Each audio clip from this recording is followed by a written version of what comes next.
संभल में मस्जिद के सर्वे के दौरान जो बवाल हुआ, अब हालात वहां काबू में हैं, लेकिन आरोप प्रत्यारोप का दौर शुरू है।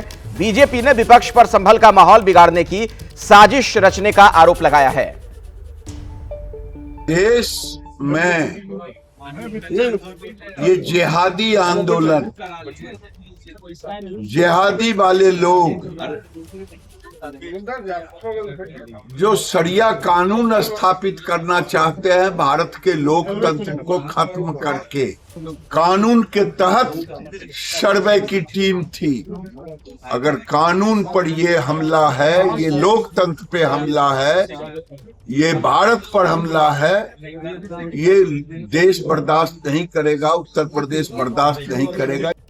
न्यायालय के आदेश का पालन कराना ये सरकार की जिम्मेदारी है, पुलिस प्रशासन की जिम्मेदारी, उसे कराया जाएगा। जो माननीय न्यायालय के आदेश के अनुपालन में बाधा डालेंगे, उनके खिलाफ कानून अपना काम करेगा। पर न्यायालय से ऊपर अपने को मानने का प्रयास कर रहा है।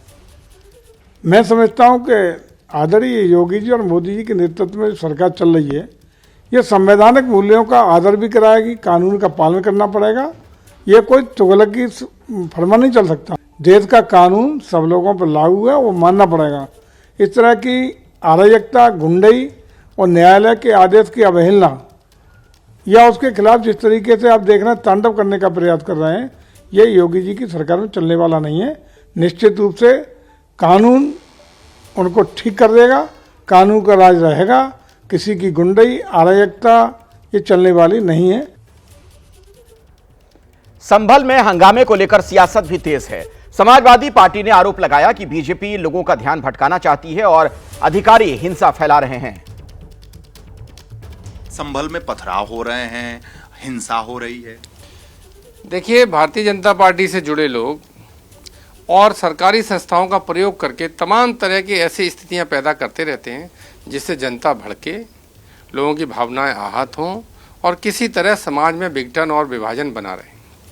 और इस समय तो विशेष रूप से इसको बढ़ावा इसलिए दिया जा रहा है क्योंकि पूरी उत्तर प्रदेश की सरकार को, उत्तर प्रदेश की चुनावी मशीनरी को, पुलिस को, बूथों को लूटते, जनता को मारते, काटते, पीटते, उनके बीच में विभाजन करते, दौड़ाते, उनके मताधिकार को छीनते हुए लोगों ने देखा है और इससे ध्यान भटकाना चाहते हैं। इसलिए समाज में कोई न कोई ऐसा मुद्दा पैदा कर देते हैं जिससे लोग उस लड़ाई में फंस जाएं और मूल जो लोकतंत्र और अपने अधिकारों की लड़ाई है उससे वंचित हो जाएं, उससे उनका ध्यान हट जाए। मेरे साथ जो तमाम मेहमान जुड़े हुए हैं, एक बार फिर से मैं उनके पास आपको लिए चलता हूं। और कामरान मलिक जी, सवाल मेरा अब आपसे है। सवाल यह है, आपने अभी थोड़ी देर पहले कहा कि आपको इसमें कॉन्स्पिरेसी थ्योरी नजर आ रही है। वहां पर जो आग लगाने की घटना हुई उसके पीछे भी पुलिस वाले, किस चीज से दिक्कत है आपको? सरकार के रुख से, पुलिस प्रशासन के रुख से या सर्वे से? देखिए, पहले भी मैं कह चुका हूं, बाबरी मस्जिद का मसला बड़े दिल से जो है एक्सेप्ट किया हम सब लोगों ने। अब जो कहते हैं जाती हो रही है वो कहते हैं बड़ा दयनीय है। देखिए, बरसों पुराना केस, ना कोई कानून का पालन हो रहा है, ना लिमिटेशन एक्ट का पालन हो रहा है, ना प्रिंसिपल ऑफ जो है एडवांस पोजीशन का पालन हो रहा है, ना जो है कहते हैं प्लेसेस ऑफ वर्शिप एक्ट का पालन हो रहा है और नोटिस इशू हो रहा है। और दूसरी पार्टी के अब्सेंस में जो है कहते सारे ऑर्डर पास हो रहे हैं। तो ये जो है मतलब फिर तो अब मजबूर होके ये कहना पड़ेगा कि कोर्ट आपके, पुलिस आपकी, सर्वे करने वाले आपके, तो हमारे पास अब रह क्या गया?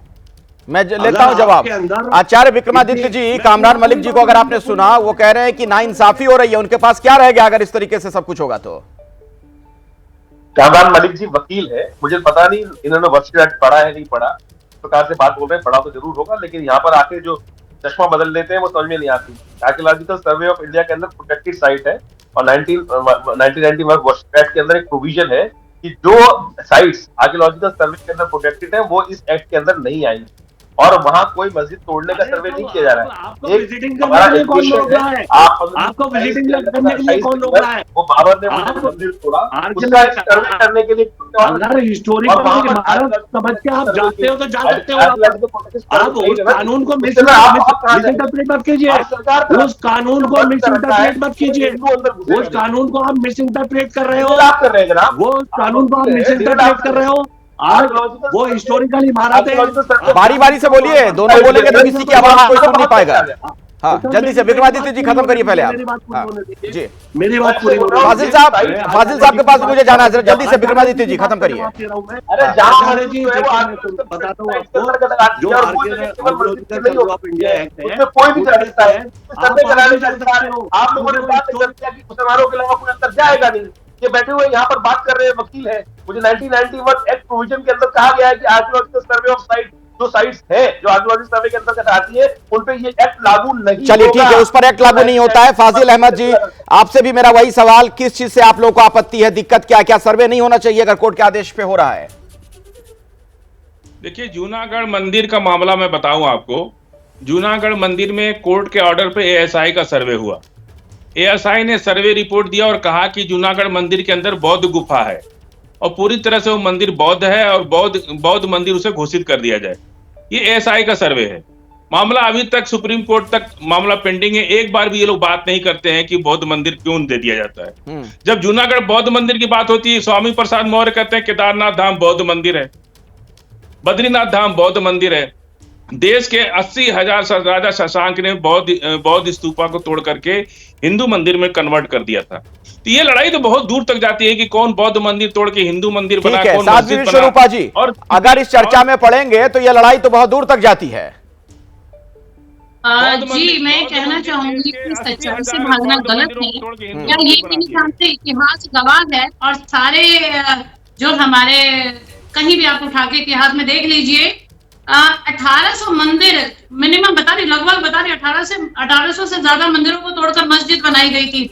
अब बातों को ये घुमा रहे हैं कि कहाँ ये बौद्ध मंदिर पर लेकर जा रहे हैं, कहाँ लेकर जा रहे हैं। हम तो ये देखिए, हम कभी रातों रात आकर तोड़ते नहीं है किसी चीज को, तो इन्हें समझना चाहिए और स्पष्ट रूप से हमारे साथ खड़ा होना चाहिए। नहीं तो ये अपनी ही जड़ें खोखली कर रहे हैं, सदैव से करते आए हैं। आज भी इसी देश जब राष्ट्र की जड़ें खोखली करेंगे तो नुकसान सभी को होगा।